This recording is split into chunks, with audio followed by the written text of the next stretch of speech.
ఇంకో విషయం కూడా కొన్ని అపోహలు చాలా మందికి తెలియకుండా. ఎమ్మెల్యేలు ఆల్రెడీ ఎమ్మెల్యేలు అయిపోయినండి, కొత్తగా ఓటు తీసుకుంటే ఎమ్మెల్యేలు కాదు, చాలా మంది తెలియదు.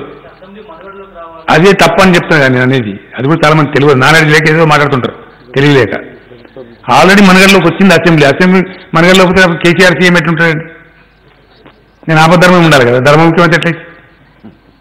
ఇది సింపుల్ లాజిక్ కదా.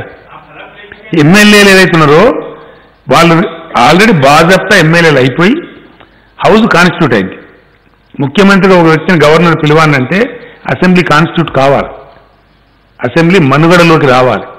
మీరు చెప్పిన మనుగడనే అసెంబ్లీకి మనుగడలోకి వచ్చినట్టుగా చేసేవాళ్ళు ఎవరు? Election commission of India. ఎవ్వరు చేయరు, ఈ ఓటు గీటు కాదు, అది చేసేసింది ఆల్రెడీ ఈసీ. లెక్క అయిపోయింది. అసెంబ్లీ ఆల్రెడీ గెలిచిన ఎమ్మెల్యే ఆల్రెడీ మంచి బాగా ఎమ్మెల్యేలే బై ఆల్ మీన్స్. అసెంబ్లీలో ఓటు దేని తీసుకుంటూ తెలుసా అండి?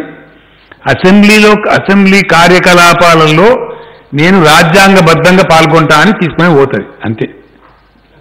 అసెంబ్లీలో నా ఓటు తీసుకోవడం, నేను రాజ్యాంగబద్ధంగా ఈ అసెంబ్లీ డెలిబరేషన్స్లో చర్చలలో పాల్గొంటా అని తీసుకునే ఓతుంది.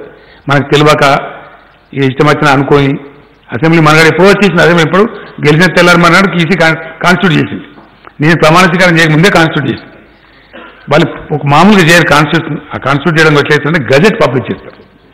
ఆ గజెట్లో ఏ డేట్ అని రాస్తారో ఆ డేటే 5 ఏళ్ళకి లెక్క. ఆ డేట్ నుంచి మళ్ళీ 5th ఇయర్కి ఎలక్షన్ చేస్తారు. మొన్నసారి నేను డిజాల్వ్ చేసినప్పుడు కూడా, మేము పార్టీ డిజాల్వ్ చేసిపోయినప్పుడు కూడా ఆ డేటే పరిగణలోకి తీసుకున్నారు.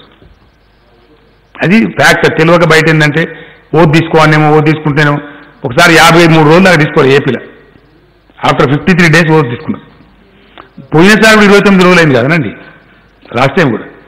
దానికి నిబంధన అని అర్థం లేదు. కంఫర్టబుల్ తన కన్వీనియన్స్ని బట్టి అన్నిటి ముందు వెనక చూసుకొని మంచిగా చూసుకొని చేస్తారు.